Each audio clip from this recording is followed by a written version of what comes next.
Okay, so in the last Hazbin Hotel video when I was talking about Angel Dust's character arc, I said, "And look, I'm not criticizing the fact that Angel sings a song and it makes all his mental hangups disappear. This is a musical. You can get away with making a character just sing a song and their problems go away." And I kind of want to elaborate on that to lay the groundwork for my discussion of the music in Hazbin Hotel as a whole. Okay, so in my time, I've known a lot of people who just aren't into musicals. They don't understand the appeal, they don't find them compelling. Oftentimes I've heard people call musicals cringy, etc., etc. And honestly, I wouldn't even call myself a musical fan, but my family is very big into musicals, so I've seen a fair number of them. And I've enjoyed my time with much of what I've seen.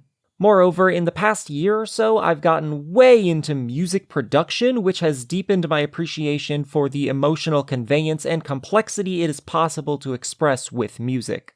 It's hard to explain to someone who hasn't invested a huge amount of time into digesting and understanding a specific art form, but I'd describe it like this. Every medium of art is its own language, difficult to comprehend to an outsider, containing infinitely complex ideas and ways of expressing those ideas, and never being fully 100% translatable. And for me, musicals are only a second language. But still, I can at least identify how I felt the music in Season 1 could have been improved, as well as highlight what it does well. And this leads me first and foremost to the voice actors. The decision to pick voice actors who were also trained singers, unlike the original voice cast, just makes sense. And it definitely results in a stronger sense of professionalism. It's clear that the new crew has much more capacity for emotional range. And although I like the songs which featured the original cast, I can see how it would be borderline necessary to make this change from a production standpoint alone. On the other hand, I feel like some of the rough edges that got smoothed over sonically provided a lot of charm. Stuff like the more liberal use of autotune, heavy kicks and synths gave the old songs a sense of uncontainable energy and zaniness that complemented the more hyperpop angle they leaned in with tracks like Inside of Every Demon is a Rainbow, Addict, and especially Thank You and Goodnight. Season 1 songs, in comparison, lean a little more in the direction of grand stage musicals, which I can recognize are executed competently even if it is a little farther away from my musical proclivities. Which, for the record, sound like this.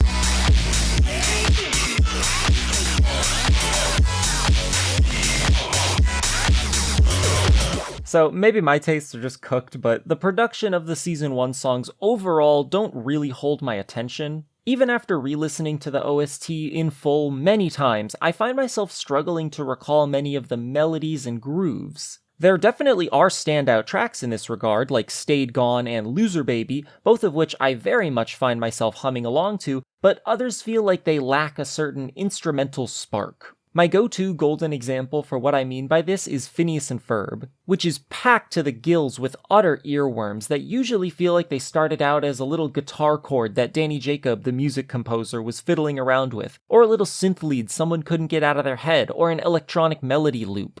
It felt like they were trying to come up with strong song concepts first and foremost, and then make those concepts fit into an episode of TV. And yes, I know it's unfair to compare anything to the show that gave us Ain't Got Rhythm, but it's the gold standard for a reason. What can I say?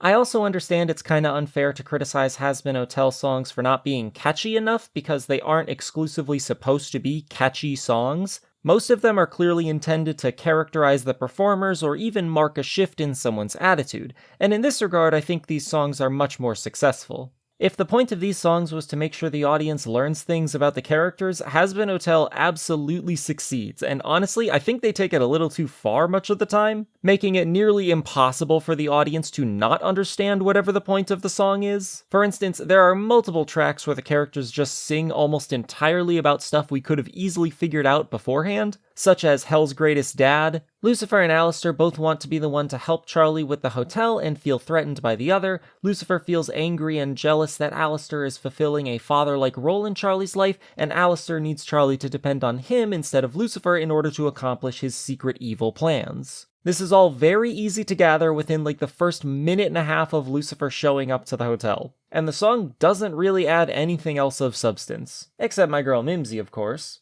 Also, Hell is Forever, which is just telling us that Adam and Lut believe sinners don't deserve a second chance, and that if they weren't allowed into heaven, it's because they're unworthy and they never will be. And then at the very, very end telling us they're expediting the next extermination. So like 95% of the content of this song is very clearly communicated in the moments immediately preceding it. Compounding this issue of, for lack of a better term, beating the viewer over the head with the point is the lyricism of these songs.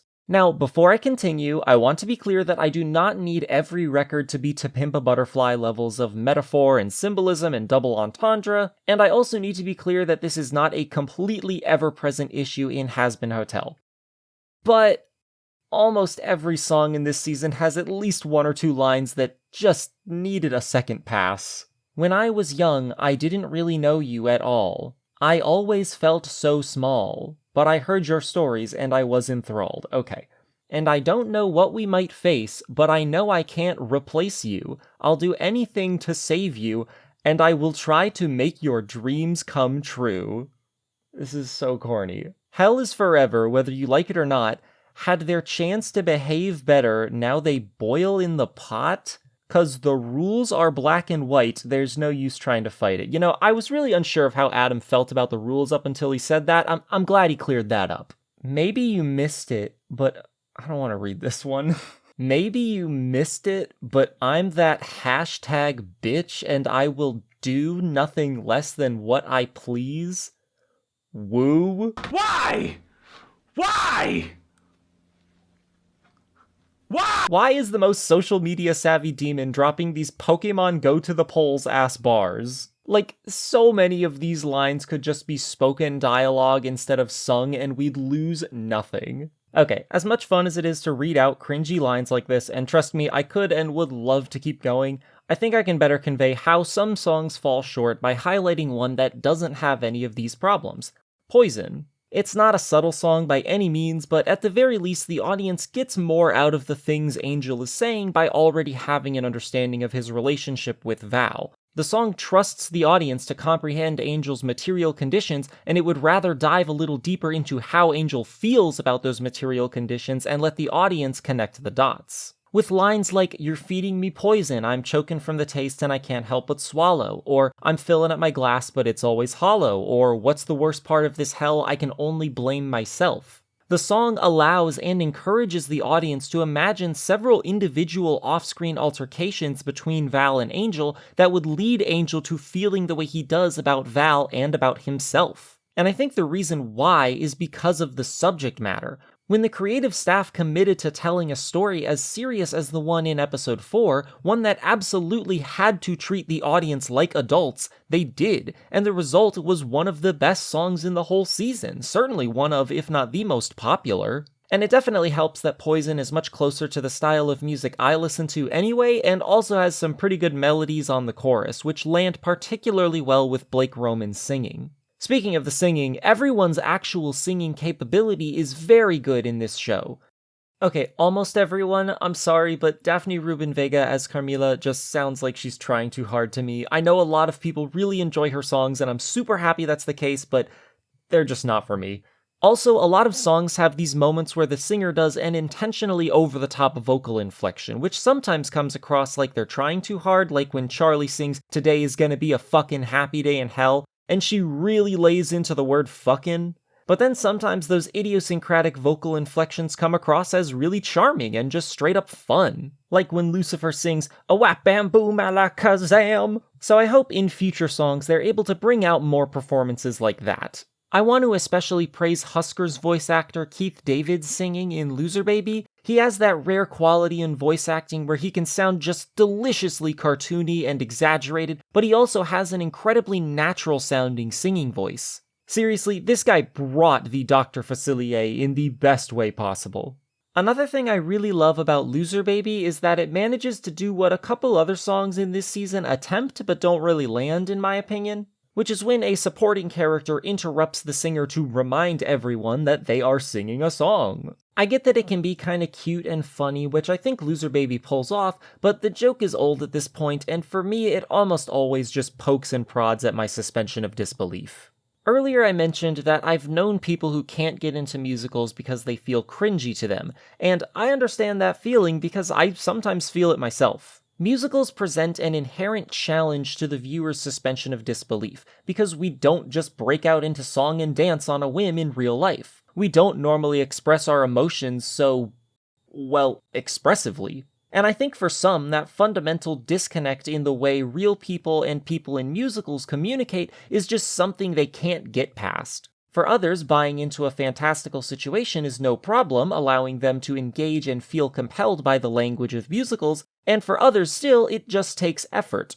All this is to say that you have to be very intentional about when and how you poke and prod at the audience's suspension of disbelief in a genre that inherently puts pressure on it to begin with. Because if you put just a little too much pressure on it, it'll break, and when that happens, it can be hard to unbreak.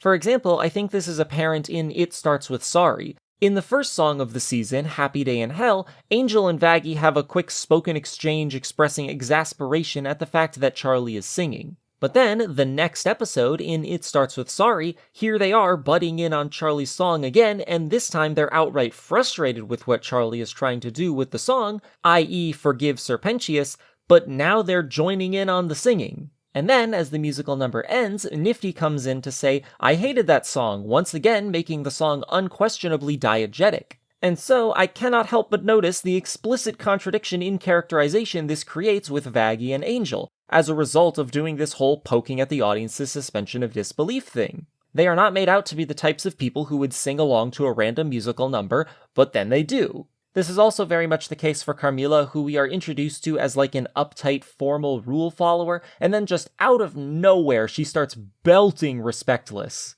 Obviously, this is meant to indicate just how much Velvet is getting under her skin, but again, it's all about how these people are characterized as the types who wouldn't engage in diegetic songs, but still do because it's a TV show. Now again, this is an issue I have with many musicals, not just Hazbin Hotel, and Hazbin Hotel has proven itself quite capable of walking that line. I just hope they're able to do so more consistently in Season 2.